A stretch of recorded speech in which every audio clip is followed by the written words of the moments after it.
Good evening, everyone, and welcome to our live coverage of the latest mission from Cape Canaveral Space Force Station. I'm Will Robinson Smith. I'll be doing our commentary for the duration of this evening's broadcast. We are broadcasting, as we always do, from the Spaceflight Now News Bureau here at NASA's Kennedy Space Center. Our Stephen Young is running the technical operations of the broadcast.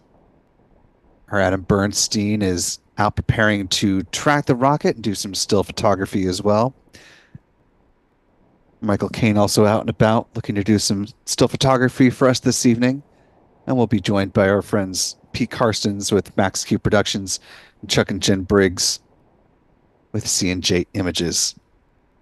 If you'd like to follow the fellows on social media, you can find their handles on X. Adam is at ABurnNYC. He was behind the lens for the photo of the rocket that we just published to X just a moment or two ago. Michael Kane is over at MD Kane Jr. And while you're there, be sure to follow Spaceflight Now simply at Spaceflight Now. We are also on Facebook as well as Threads if you don't happen to be on X yourself and would like to follow what we've got going on.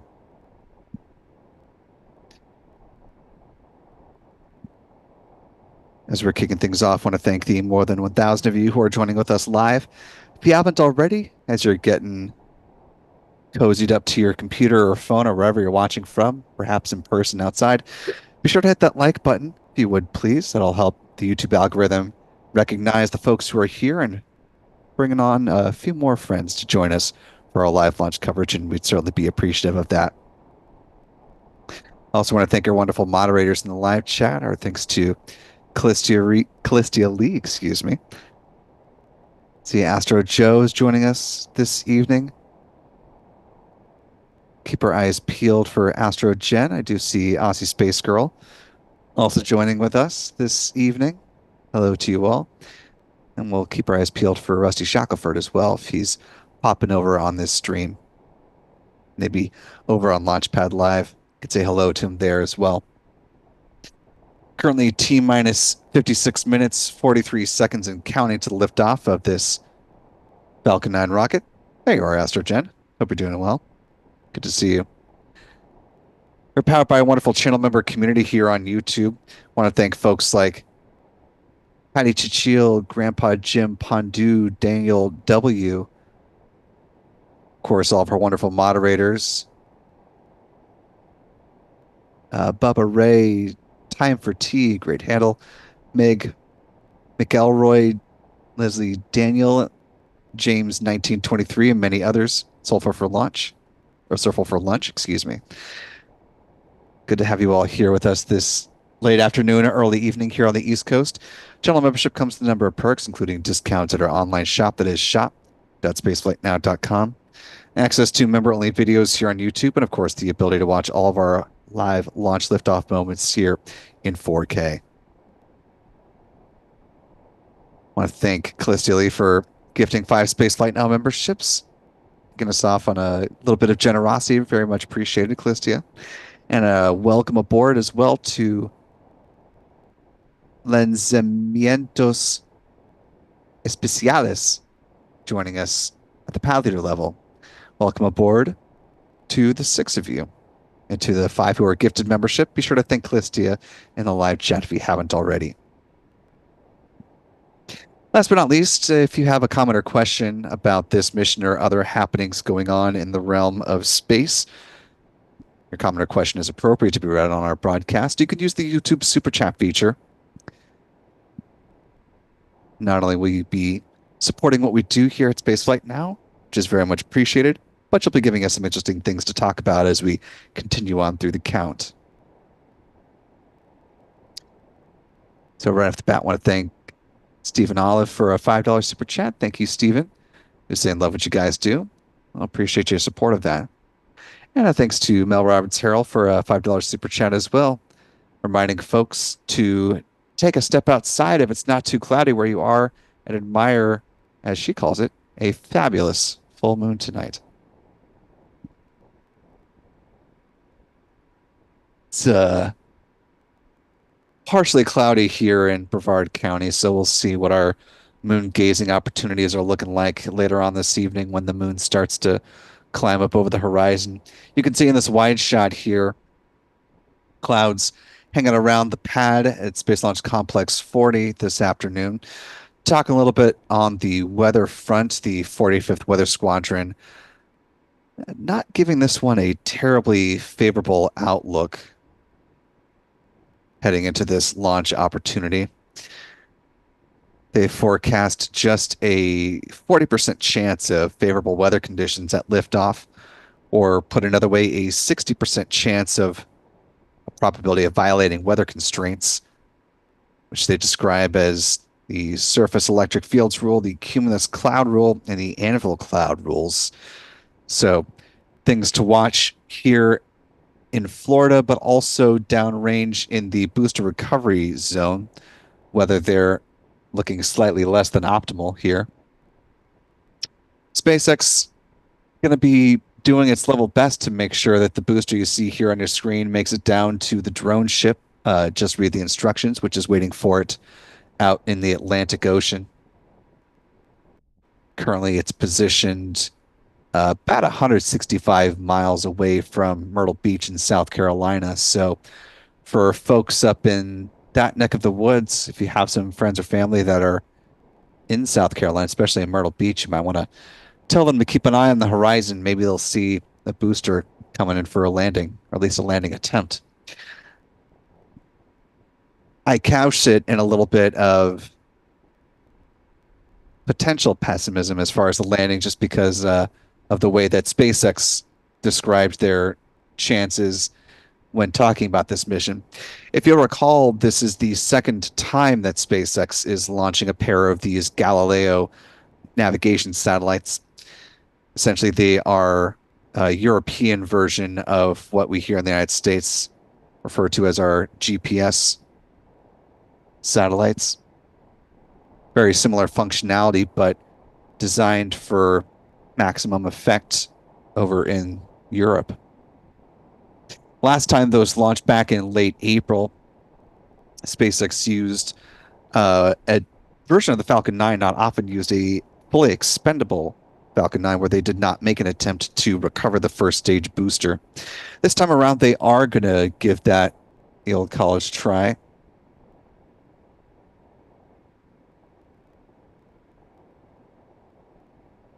They do note that reentry conditions are, as they say, and I'll quote them, on the higher end of past missions, they are still acceptable. Landing attempt will test the bounds of recovery, giving us, as in SpaceX, valuable data on the design of the vehicle in these elevated entry conditions. This in turn will help us innovate on future vehicle designs to make our vehicles more robust and rapidly reusable while expanding into more challenging reentry conditions. Galileo satellites are going to be heading into a medium Earth orbit once they launch from the pad here.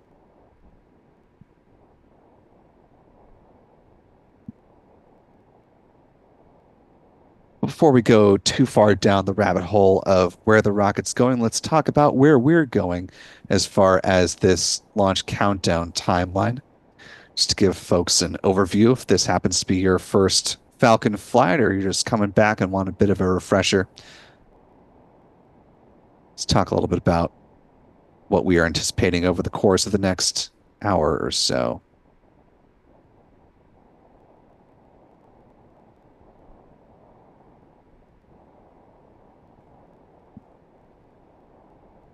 About T minus 38 minutes is when the SpaceX launch director is going to be making the call on the startup prop load.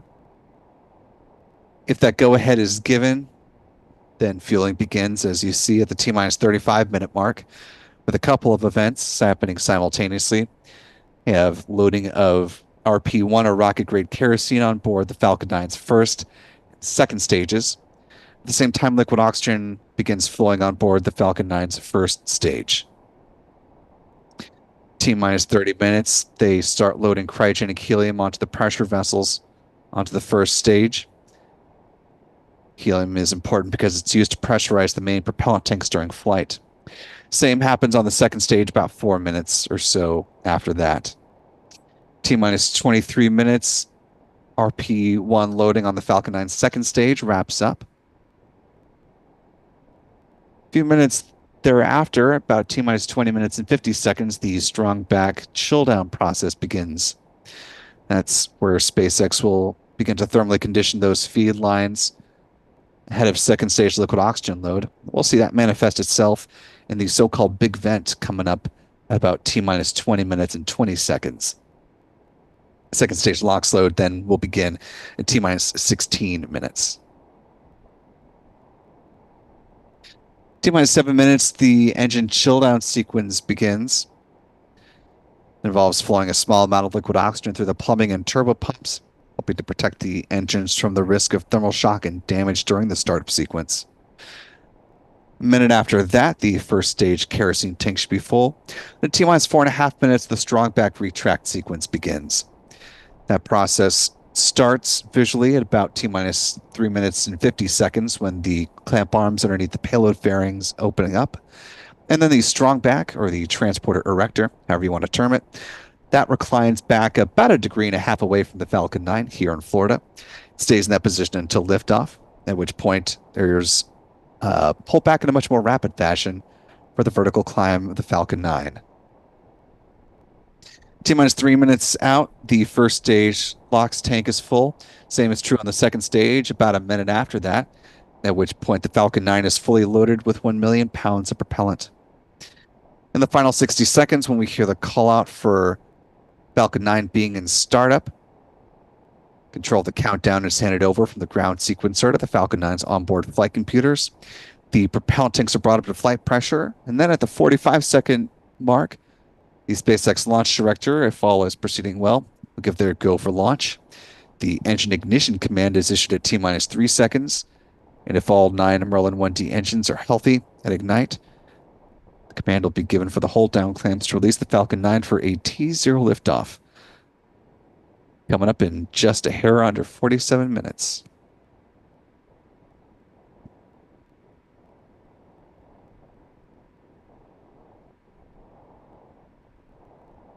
It's a practically instantaneous launch window here for the Galileo satellites today.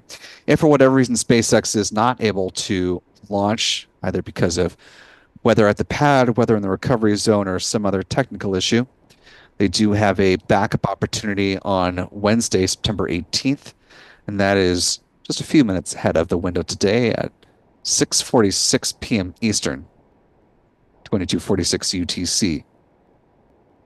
Weather looks much better both in the launch pad as well as in the recovery area in a backup opportunity. According to the 45th Weather Squadron, weather improves to an 80% favorability chance tomorrow with just the cumulus cloud rule in contention and a low risk level for the booster recovery weather, as opposed to today's outlook, which is moderate on a scale of low, moderate, or high. Currently T minus 45 minutes, 38 seconds and counting. We're about 7.5 minutes away from the point in which SpaceX launch director will need to make the call on the start of prop load today. SpaceX is running its countdown from its Hangar X site here at the Kennedy Space Center. It's the facility where they refurbish Falcon boosters and prepare them for future flights.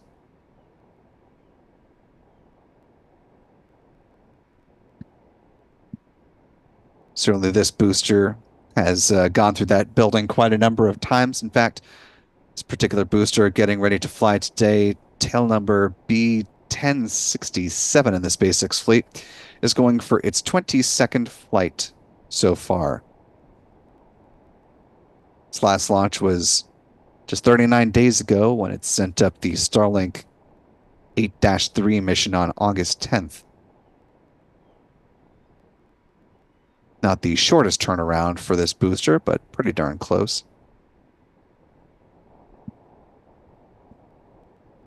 I'll draw your attention as well to the Falcon 9's second stage. If you look just above the inner stage, so where the black portion of the rocket has that hard cutoff point, and you see that gray band just beneath the white section of the Falcon 9 second stage. That's to help keep the liquid oxygen at the correct temperature, as the Falcon 9 is going to be performing quite a long coast phase before satellite deployment.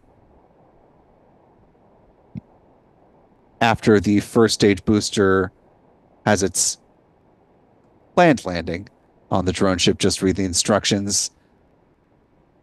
The upper stage will continue on into its coast phase until T plus 3 hours, 26 minutes, 52 seconds. And there will be a burn of less than a minute, setting up the Galileo satellites to deploy T plus 3 hours, 34 minutes, and 22 seconds. SpaceX employs that gray protective band during these types of long coast phase missions.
Currently T minus 41 minutes, 34 seconds and counting. Of course, not only is the European Union, on whose behalf these satellites are launching, they're of course eager to see them get added to their constellation on orbit currently, but also got some eager folks at NASA and the Commercial Crew Program that are anxious to see this mission successfully lift off and clear the pad, as next up to bat will be the Crew 9 mission with NASA astronaut and now the new commander of the Crew 9 mission, Nick Hague, formerly the pilot, will fly to the orbiting outpost alongside Roscosmos cosmonaut Alexander Gorbanov. For those who've been following the Crew 9 mission, you may recall that they were formally rounded out as a crew by the former commander Zena Cardman and former mission specialist Stephanie Wilson. However, long story short, because of the need for the Dragon to be used to return NASA astronauts Butch Wilmore and Sonny Williams from the space station, 2 seats will remain empty on the trip up to the International Space Station to allow room for them to come down. That Dragon will also bring up a spacesuit, an intravehicular activities suit, or an IVA suit for Butch Wilmore. There's a SpaceX IVA suit that is, pardon the pun, suitable for Sonny, that's currently on orbit, that has been checked out and approved for her to wear for her return. They'll come back at the conclusion of the Crew 9 mission. That's coming up sometime in the February 2025 timeframe. As far as the launch of Crew 9, that'll depend on whenever this mission goes. On the NASA calendar, it's currently set for no earlier than September 25th, but of course, this is the but. It'll depend on when this mission launches and how quickly NASA will be able to get this pad ready along with SpaceX in order to support what will be this first launch of a Crew Dragon spacecraft up to the ISS, lifting off from Pad 40. Bit of history going to be made with the Crew 9 mission. We are anticipating it to slip off of the September 25th date, and of course, we'll let you know to when as soon as a hard and fast date is approved. Of course, all depends on when this Falcon 9 gets out the way. We're now T minus 38 minutes, 30 seconds and counting. Speaking of that decision point, we're about 30 seconds away from the nominal point in time when the SpaceX launch director will need to make the call on the start of propellant load. As we're continuing to track that, I want to thank a few more folks for your support this evening. Our thanks to Ephemeral Phase, joining us with channel membership at the Pal Leader level. Welcome aboard. Ralph Kilcup, one of our previously existing channel members with the $5 super chat, saying fingers and toes crossed. Go SpaceX, go Falcon, go Galileo. Another channel member, the Astronomers, with a $10 super chat. Thank you, the Astronomers, saying good luck to our awesome, appreciate that, Spaceflight Now team, mods, Chuck, Jen, and Pete. And a big thank you to Chuck Close, one of our channel members, with a very generous $50 super chat. Really appreciate you supporting us at that level, Chuck. That is very kind of you, sir. With a bit of a tip of the cap to the work we're doing here at Spaceflight Now. So thank you, Chuck. And we're now just rounding past the decision point on the start of prop load, which, if that go-ahead was given, is set to begin in about 2 minutes. As we are waiting for the beginning of prop load, though, let's talk a little bit about the Galileo satellites that are nominally set to launch in just a little less than 37 minutes from now. I want to play you a bit of sound here. This is a bit of an overview of the history of the Galileo satellites, not the full history, of course, but more of an abridged version. This comes to us from the Director of Navigation for the European Space Agency. Let's go ahead and listen in to the Galileo history, the abridged version. Galileo is a long story. We started working on Galileo with the Galileo Sat program.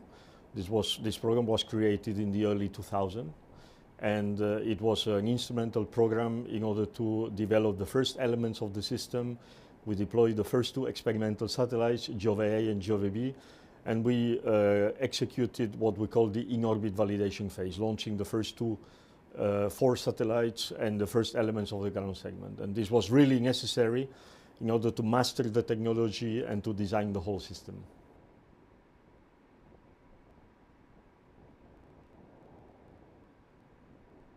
And again, just a bit of a brief overview of the Galileo constellation. Again, for those here in the United States, think of it as Europe's answer to the GPS constellation.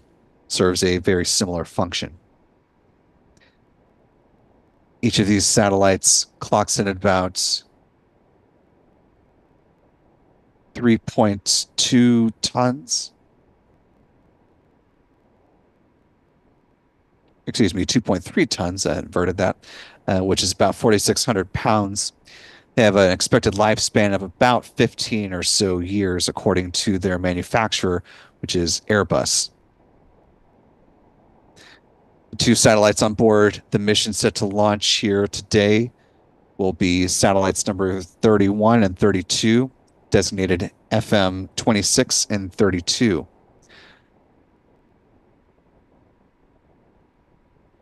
Taking a look from the Cape side of the equation here, the Falcon 9 rocket over at Space Launch Complex 40, getting ready to hopefully lift off in the next 34 minutes, 32 seconds and counting.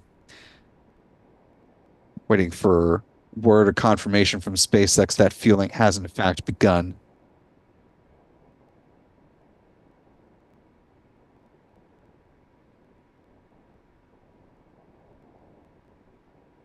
Just because I see at least one question here These satellites will be heading into a medium Earth orbit.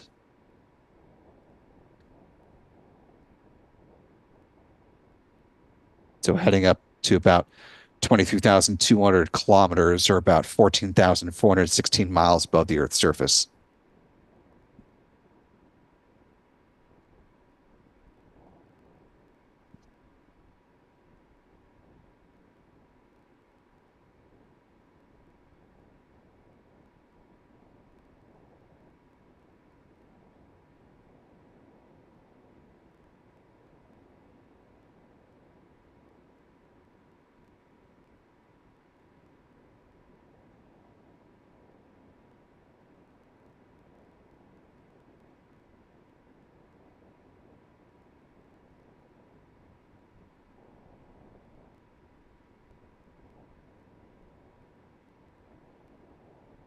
Currently T minus 33 minutes, 5 seconds and counting. Do have word from SpaceX in the last 5 seconds or so that fueling is in fact underway today for this Falcon 9 flight. As I mentioned earlier on the broadcast, though, weather currently stands at still 60%, or excuse me, 60% favorable now for liftoff. So an inversion of the forecast we saw earlier, which was 60% unfavorable. Now it's 60% favorable for liftoff. SpaceX not mentioning the recovery weather in its tweet, though, so continue to keep our eyes on that.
Now T minus 31 minutes, 9 seconds and counting. If you take a look at the Falcon 9 rocket near the base of the tree line there, you can see a little bit of vapor forming as the super cold densified liquid oxygen starts flowing on board the Falcon 9's first stage.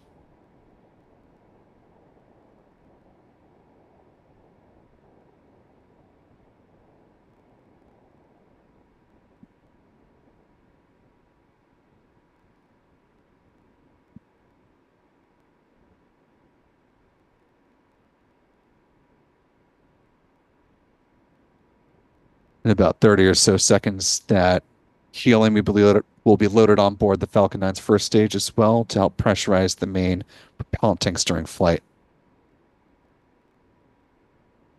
Let's go ahead and talk a little trajectory at this point and where this Falcon will be flying once it leaves the pad. Taking a look at a satellite view via Google Earth of Space Launch Complex 40, otherwise known as Slick 40. Once it lifts off, the Falcon 9 will be heading in a northeasterly trajectory along the coast of the eastern United States. And as I mentioned, the drone ship poised to catch the Falcon 9 first stage booster, set up a little ways away from Myrtle Beach in South Carolina. If successful, this will be the 22nd launch and landing of this particular first stage booster, B-1067 in the SpaceX fleet.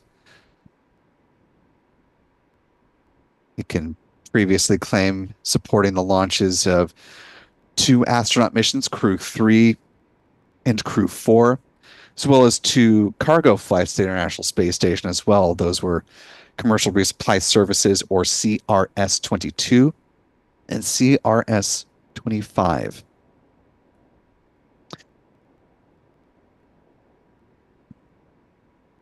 Following stage separation, the payload fairings will also be deployed and set to be recovered by one of SpaceX's recovery vessels.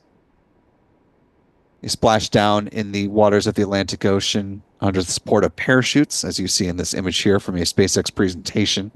SpaceX saves about $6 million per recovery effort, so it certainly behooves them to scoop them up and turn them around for refurbishment whenever possible. This is what it looks like when they are brought back aboard one of the recovery vessels. As SpaceX continues to fuel its Falcon 9 rocket, as we've been doing throughout the evening, we are keeping a close eye on the weather. I want to bring you these pictures from our photographer, Adam Bernstein, taking a look now out back away from the pad in the opposite direction. Of course, that iconic building, for those unaware, is the Vehicle Assembly Building, where currently NASA's core stage for the second Artemis mission is nestled inside the transfer aisle. Ahead of stacking the vehicle, the mobile launcher is still out at pad 39B, but you can see those clouds that are cruising on towards the east here.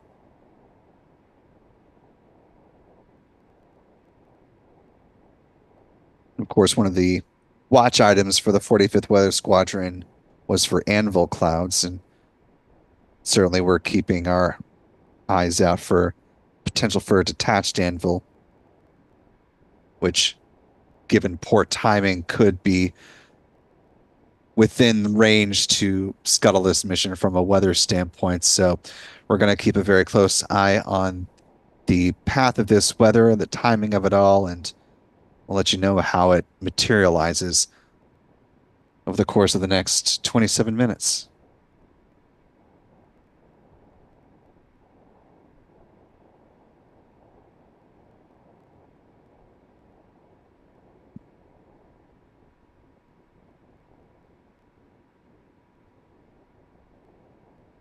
Now, currently T-minus 26 minutes, 40 seconds and counting. Less than a minute away from that cryogenic helium being loaded onto the Falcon 9's second stage.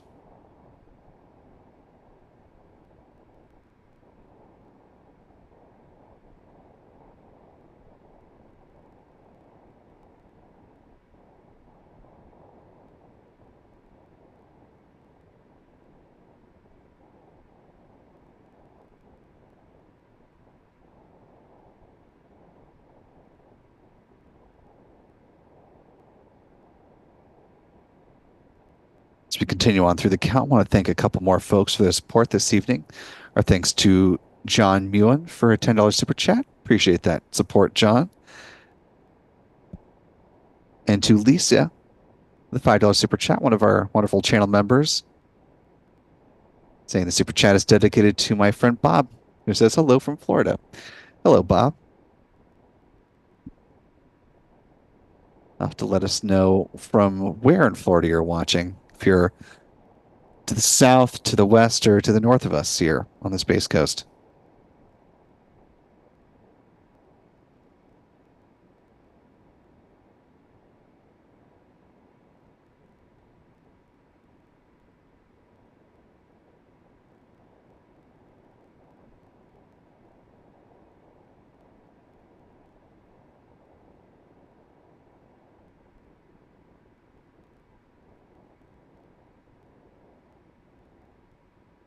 SpaceX, of course, inching ever closer to passing its record set from last year of 96 launches. So far as Falcon flights are concerned, they've launched 90 times so far as of their most recent flight, which lifted off from Vandenberg Space Force Base. Looking for launch number 91 coming up in 24 minutes and 30 seconds. Now we'll include 90 Falcon 9 launches and the one Falcon Heavy so far. That, of course, was for the GOES-U satellite on behalf of the National Oceanic and Atmospheric Administration, or NOAA, here in the United States. The second Falcon Heavy of the year, getting ready to lift off in now less than a month, is when the window for NASA's Europa Clipper mission opens up. It's the reason why it was so important for the Polaris Dawn mission to launch when it did off of that pad and clear the way for transfer over into a Falcon Heavy configuration. It's also why Crew 9 is launching off of Pad 40 in order to deconflict with that very important mission, which obviously has a planetary window to make.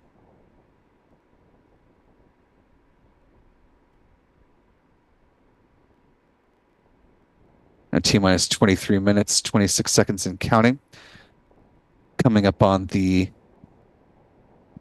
conclusion of RP1 loading on board the Falcon 9's second stage momentarily. This is what the Galileo satellites look like as they're stacked up together. This is they are being processed in a clean room over in Europe. A little bit of backstory as to why they're launching on a Falcon 9 rocket. They were originally designated to fly aboard a Russian Soyuz rocket. That was, of course, before the invasion of Ukraine by Russia back in February of 2022, which changed a lot of the launch plans for the European Space Agency and its partners. The next backup plan was to pivot to a launch aboard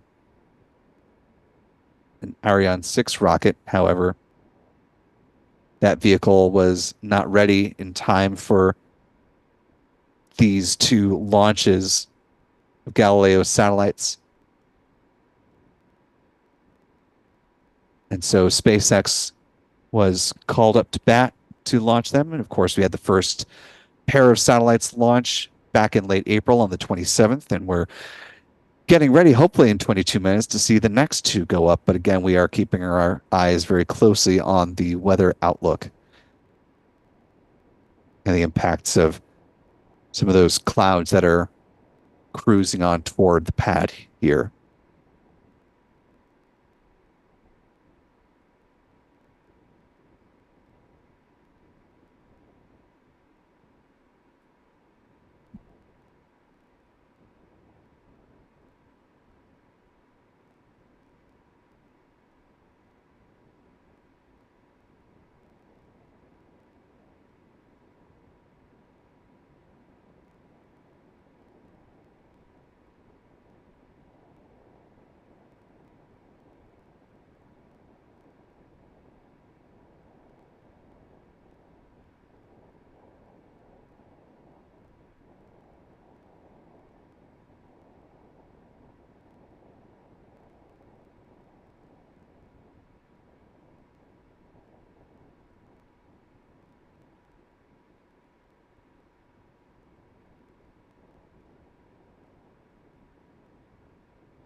Currently T-minus 20 minutes, 31 seconds and counting.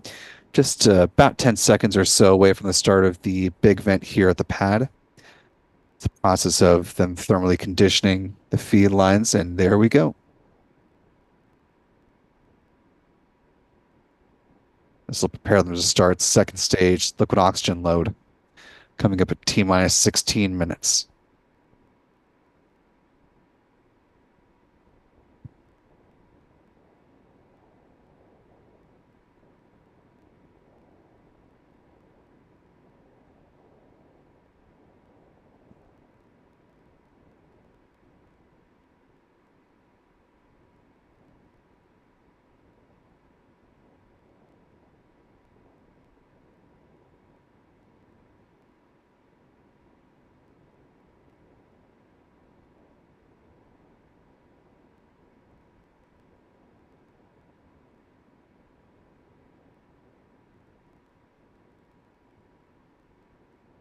Just taking a look at the live chat. First off, want to thank the more than 5,300 of you who are joining with us live. If you haven't already, we'd certainly appreciate it if you could hit that like button for us to allow more folks to find their way in to our live coverage.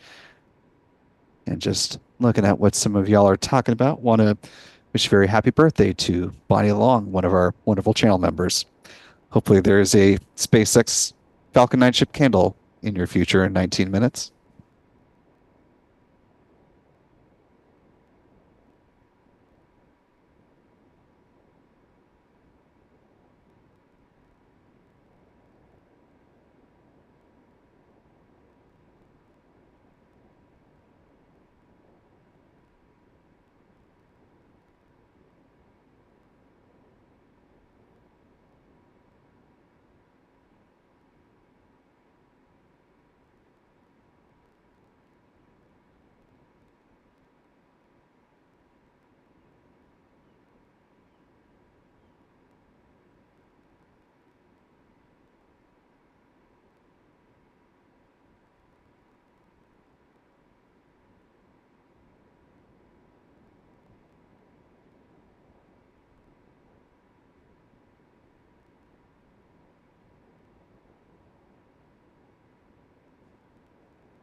We're now T minus 16 minutes, 12 seconds and counting.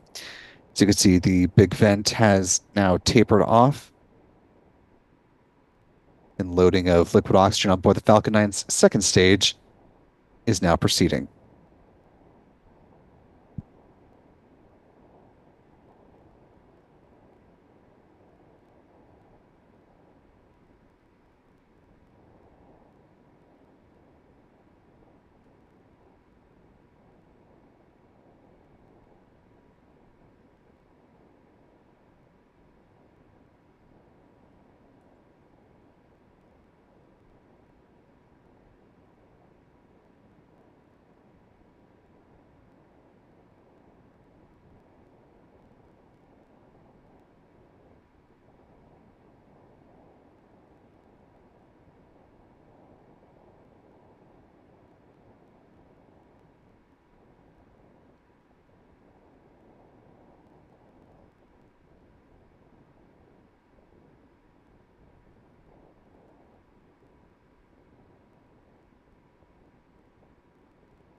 Currently T minus 12 minutes, 27 seconds and counting to the planned liftoff of the Galileo L13 mission carrying aboard the FM 26 and 32 satellites.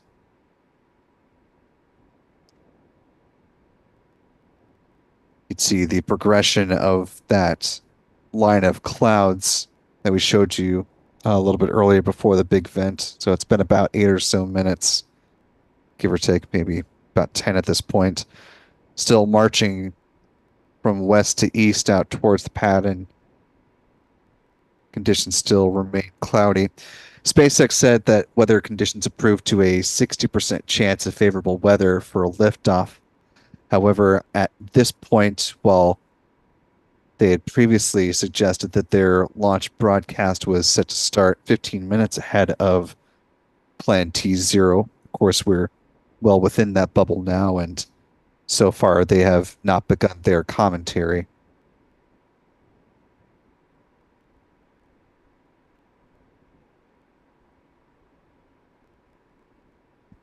Most recent update publicly from SpaceX came about 21 minutes ago, just noting that the propellant load process had begun.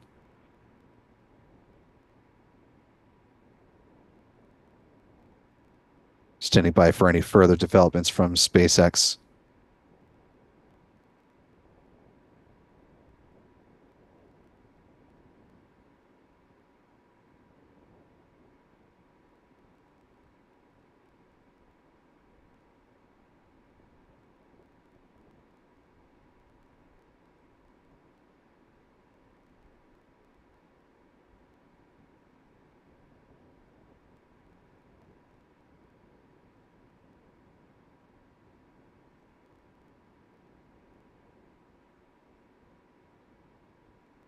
Of course, the proximity of an anvil cloud this close to the launch pad would be a violation of launch criteria for SpaceX. We're standing by for official word.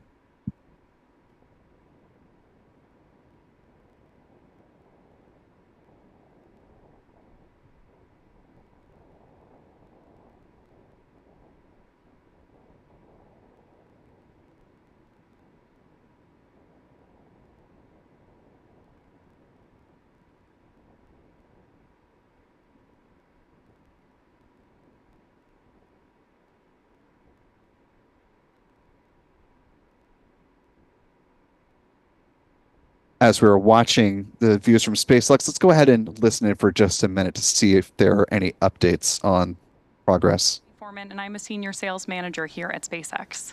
Today's mission is an exciting one. Not only is this mission expected to be our 385th operational mission to date and 90th of 2024, this will also be the 22nd flight of the Falcon 9 booster supporting today's launch. We'll be ending the webcast tonight after booster landing at the request of our customer, so keep an eye on X for confirmation of payload deploy. Unlike the previous Galileo mission, which SpaceX launched in April of this year, today we will be attempting to recover the Falcon 9 booster on your screen. Tonight we'll be using our drone chip. Just read the instructions. And we were just listening in to see if SpaceX had anything to say about the weather in particular that we're tracking. No comment from SpaceX off the top of their commentary.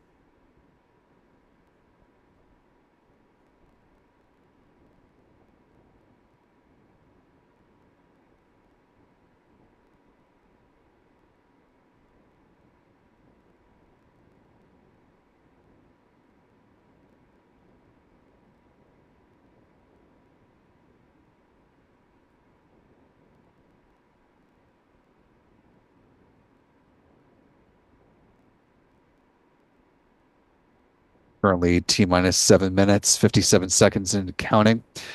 About a minute away from the chill down of the 9 Merlin 1D engines. That process involves flowing a small amount of liquid oxygen through the plumbing and turbo pumps to help protect them from the risk of thermal shock and damage during the startup sequence.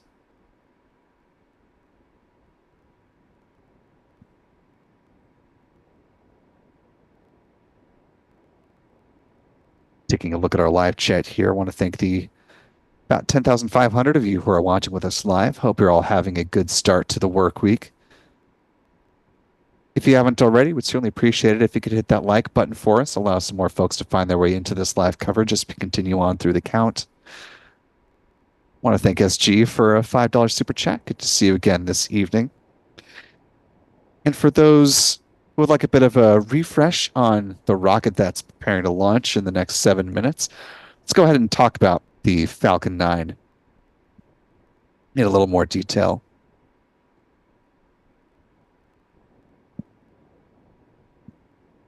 Falcon 9 mostly made up by the first stage. The vehicle in total is 70 meters or 229 feet tall with a diameter of 3.66 meters or 12 feet. Majority of it, again, is that first stage. This booster B1067 in the SpaceX fleet, having flown 21 times before, looking for its 22nd time today. At the base of the first stage are 9 Merlin engines, which burn rocket-grade kerosene and liquid oxygen, producing 1.7 million pounds of thrust. Around the engine compartment are black carbon fiber landing legs that will be used to land the first stage on the drone ship.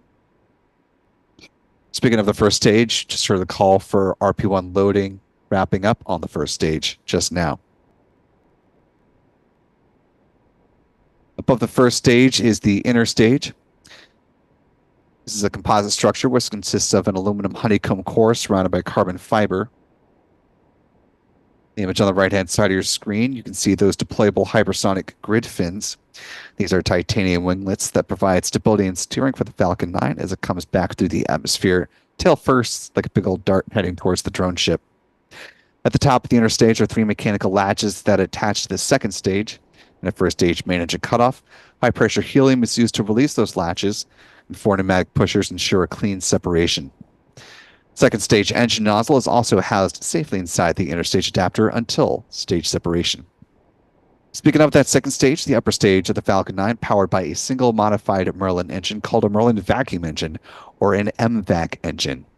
It's equipped with a large nozzle which is optimized for burns in the vacuum of space, hence the name. It produces more than 220,500 pounds of thrust, will be fired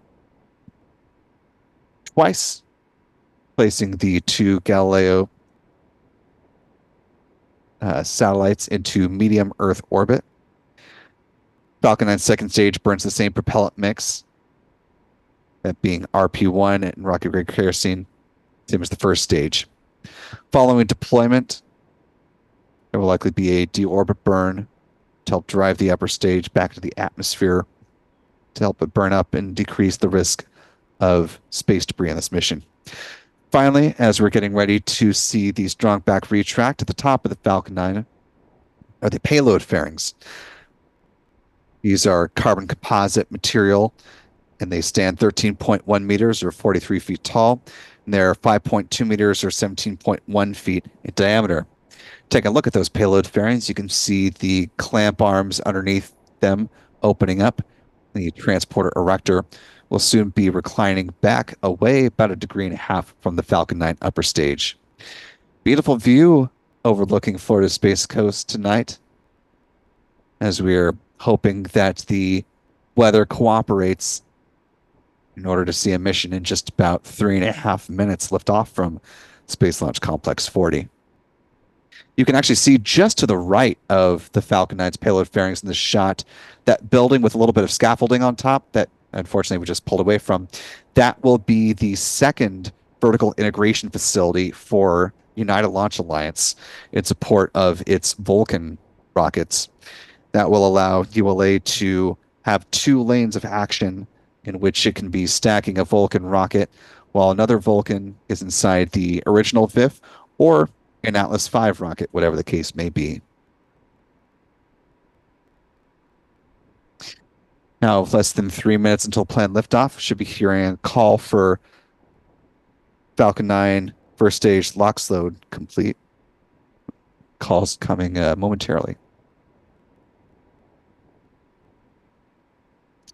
And we did hear that good call out.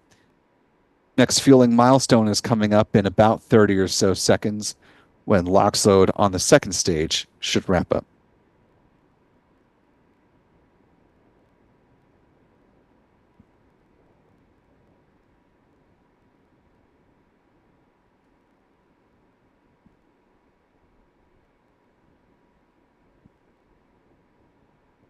Taking a look here at first look at the Galileo satellites that are launching today as they were being encapsulated inside Falcon 9's payload fairings. Now about 2 minutes ahead of liftoff.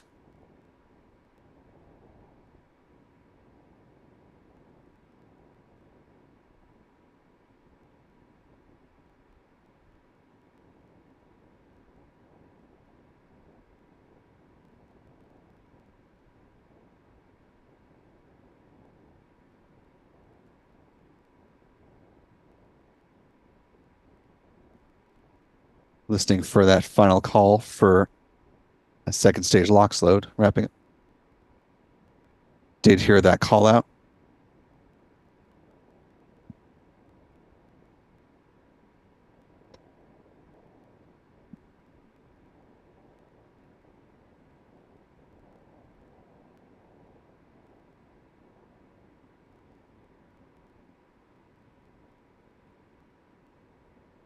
Now about a minute away from liftoff, listening for the call out of Falcon 9 being in startup.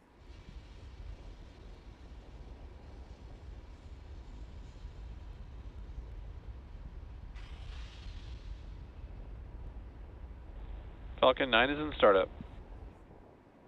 And with that good call,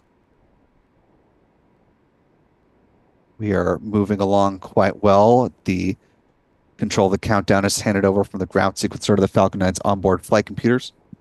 We do have a go for launch from the SpaceX launch director. We are less than 30 seconds away from liftoff. 20 seconds. 15 seconds. And here we go. In 10, 9, 8, 7, 6, 5, 4, 3, 2, 1. Engine ignition and liftoff of the Falcon 9 rocket on the Galileo L13 mission. The Falcon 9 has cleared the tower.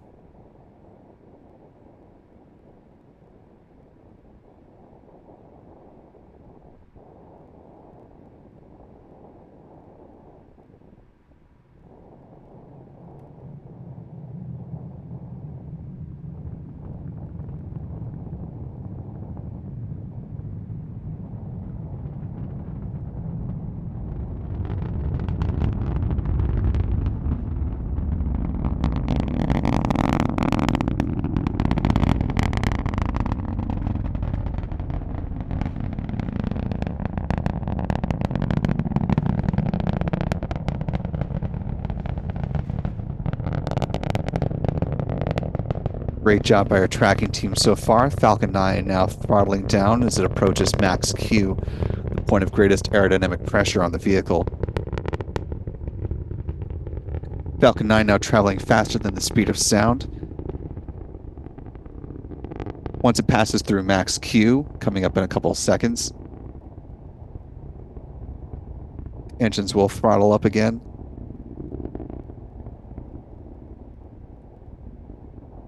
Got the call for max Q. We're going to see a few events now coming up in the second minute in flight. The Falcon 9's first stage engines will cut off. Event called MECO, or first stage main engine cutoff. That's about T plus 2 minutes and 31 seconds into flight. That'll be followed a few seconds after that by stage separation. Then second stage engines start, SES1, and then the fairings will be deployed about T plus 3 minutes and 24 seconds into flight. Now 2 minutes into the mission.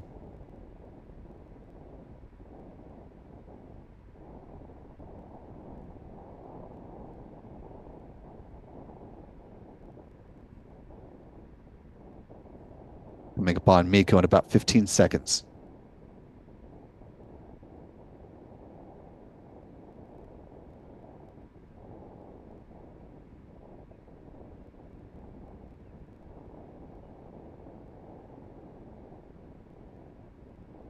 Miko.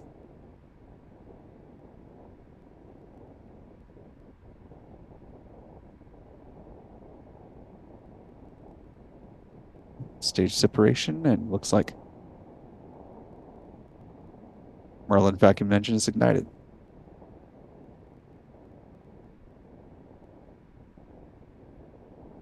And you see those views from the onboard cameras from the Falcon 9 rocket.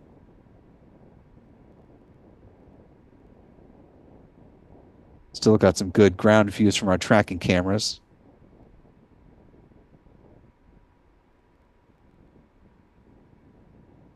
SpaceX using their recovery vessel Doug tonight, named after former NASA astronaut Doug Hurley, one half of the duo who flew aboard the Demo 2 mission back in May of 2020.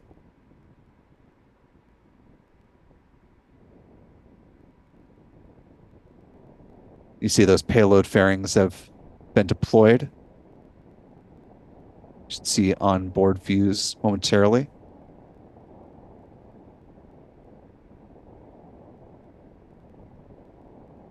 This view in the big box from Pete Karstens.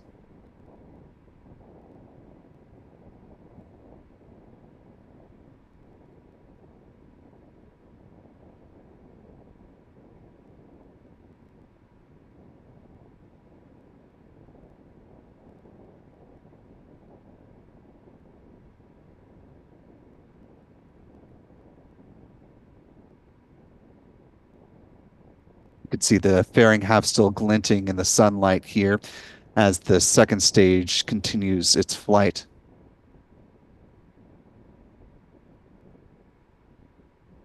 At the request of the European Union here, the European Commission, not going to see any more views of the upper stage here following fairing deployment. So we're going to pivot, as you see, to the onboard views, the Falcon 9's first stage. Those pulses you're seeing in between the hypersonic grid fins are the cold gas thrusters. Those help to adjust the attitude of the first stage booster as it makes its way down for a hopeful landing on the drone ship. Just read the instructions is what's on tap today. Shortfall of gravitas still getting a little bit of work done following the failed booster landing B-1062 back last month.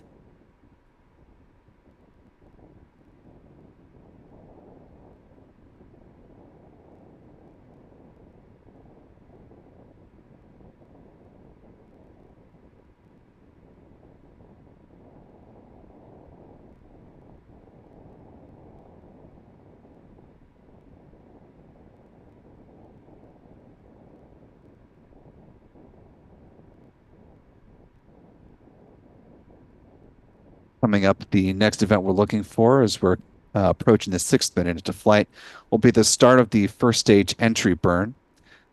It's coming up at T plus 6 minutes and 20 seconds. You're going to want to look for the time there, bottom of your screen from the SpaceX feed. The time on our countdown clock is from the real time of the mission. SpaceX coming in from a slight delay.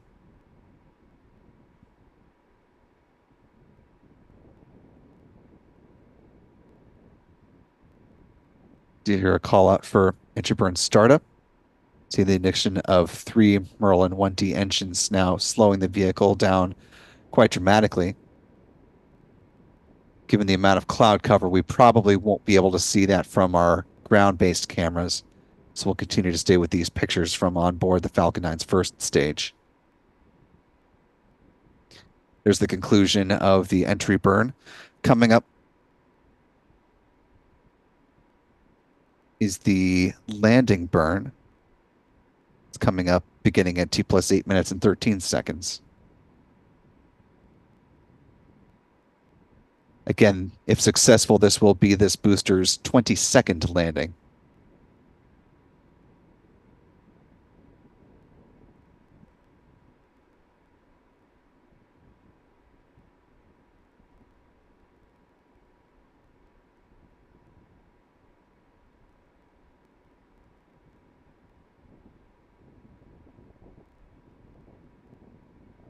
You can see the telemetry data for both the first and the second stages in this map here.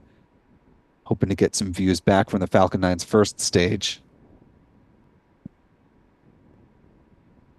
Again, the destination for these two Galileo satellites is a medium Earth orbit.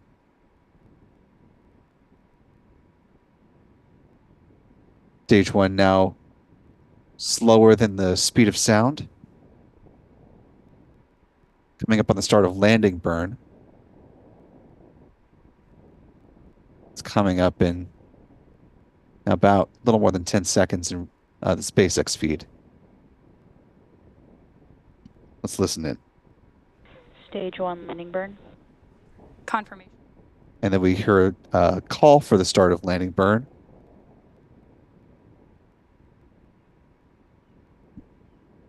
Let's listen for confirmation of landing. Landing leg deploy.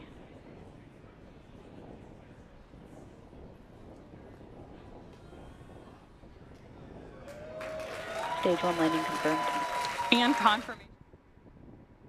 And you heard it and you saw it just in the nick of time. Confirmation of landing for a 20-second time for Falcon 9 first stage booster B1067.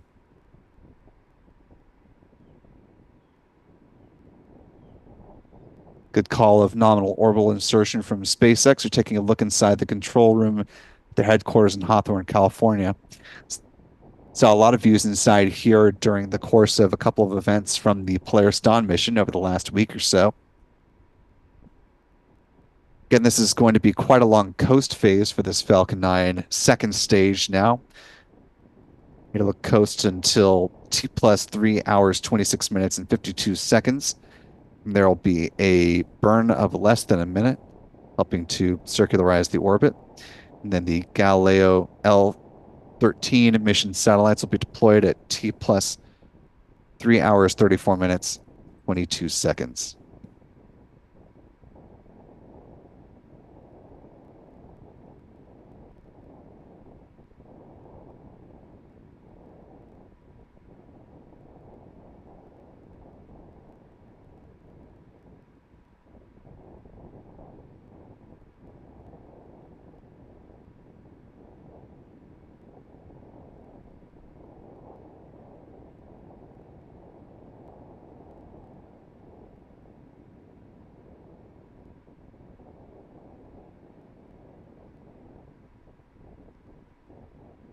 And while the weather certainly looked a little dicey heading into it, certainly seems that SpaceX was able to thread the needle and find a good enough patch that they were able to launch this rocket and land their Falcon 9 as planned, which, as we talked about earlier in the broadcast, does clear the way for the Crew 9 mission to now start setting up over at this pad 40.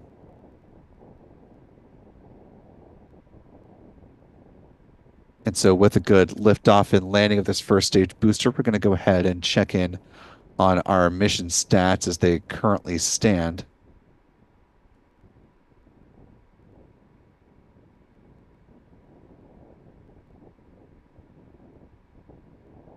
This was, as we mentioned, the 22nd flight of Falcon 9 booster, tail number B1067 in the SpaceX fleet. The 375th Falcon 9 launch to date. This was the 90th Falcon 9 flight of 2024, the 318th Falcon booster reflight, with a launch of a booster that has flown at least once. This was SpaceX's 93rd launch of the year so far, including, of course, the Falcon Heavy launch on June 25th and 2 Starship launches from down in the Boca Chica area of southern Texas. This was SpaceX's 122nd orbital launch within the last 365 days, the 206th orbital launch from this particular launch pad 40, and the 261st overall orbital launch from this pad as well. Here's where the bar chart currently stands, just 5 shy of tying the total number of launches from all of last year. SpaceX still on the hunt for its original goal at the outset of the year, of course, was launching on average 12 times per month over the course of the year, which would put them at 144 launches by the end of this calendar year. We'll see how close they actually get by the time all is said and done. Moving on to some recovery stats. This was the 93rd landing of a booster on the drone ship. Just read the instructions. That marked SpaceX's 274th drone ship landing and the 349th overall booster landing for SpaceX. Finally, some industry stats. This was the 65th orbital launch from Florida this year, the 97th from U.S. soil, the 106th launch from U.S. rocket company, and the 171st orbital launch from around the world. 6 orbital launch failures. Here's where the pie chart currently stands. A couple of other nations notched up a couple of spots. The last time we talked about this, had a launch from Russia of a military payload, as well as an orbital launch from Iran. So the U.S. holds 62% of the pie. China, with its 41 launches on the year, has 24%. Russia now 11 launches. Japan in the 4th spot with its 4. India and Iran tied with 3 apiece. The European Space Agency with 2. North Korea with 1 launch attempt, which ended in failure. And that will go ahead and do it for this particular launch broadcast. Of course, you can always keep an eye on what's coming up down the launch path on our website, spaceflightnow.com. Head over to the launch schedule section. Mitsubishi Heavy Industries Limited looking to launch its next H-2A rocket. However, weather has been the scuttling factor for that. Same is true down in New Zealand as Rocket Lab was hoping to launch an Electron rocket and the next mission for Kinéis. That too has now been pushed out to September 18/19th. Again, due to weather. It means our next launch that we are most likely looking forward to seeing is coming up tomorrow morning, as a matter of fact, if the schedule holds.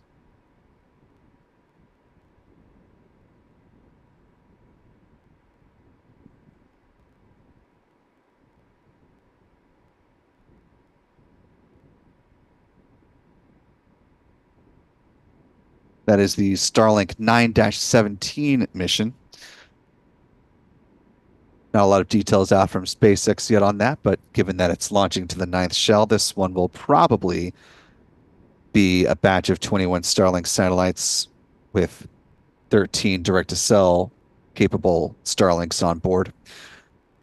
Once we have more details from SpaceX, you can be sure that we'll have an update for you on our website, spaceflightnow.com, as well as on our social channels, those, of course, being Facebook, Threads, and X, formerly Twitter. I want to thank our wonderful moderators in the live chat who've been helping us out throughout the duration of this coverage. Thanks to Callistia Lee, Astro Jen, Astro Joe, and Aussie Space Girl, Rusty Shackelford as well. I want to also thank, I saw a couple of super chats come in as we were still in the midst of the launcher. Just the one I see from Damian Williams, the $5 super chat. Appreciate that, Damian. It says, love the live launches and the coverage. Thank you for your support of what we do here at Spaceflight Now. Much obliged. I want to thank our friends Pete Karstens with Max Q Productions and Chuck Briggs and Jen as well for helping to provide tracking support for the Falcon 9 rocket. Thanks to our launch photography team as well. You can find their work up on their social channels. Michael at MT Kane Jr., Adam at Aburn NYC. Both of those are on Threads. We'll share some of their launch photography on our Twitter handle as well. That's just simply at Spaceflight Now. I want to thank our editor, Stephen Young, for running the technical operations of the broadcast.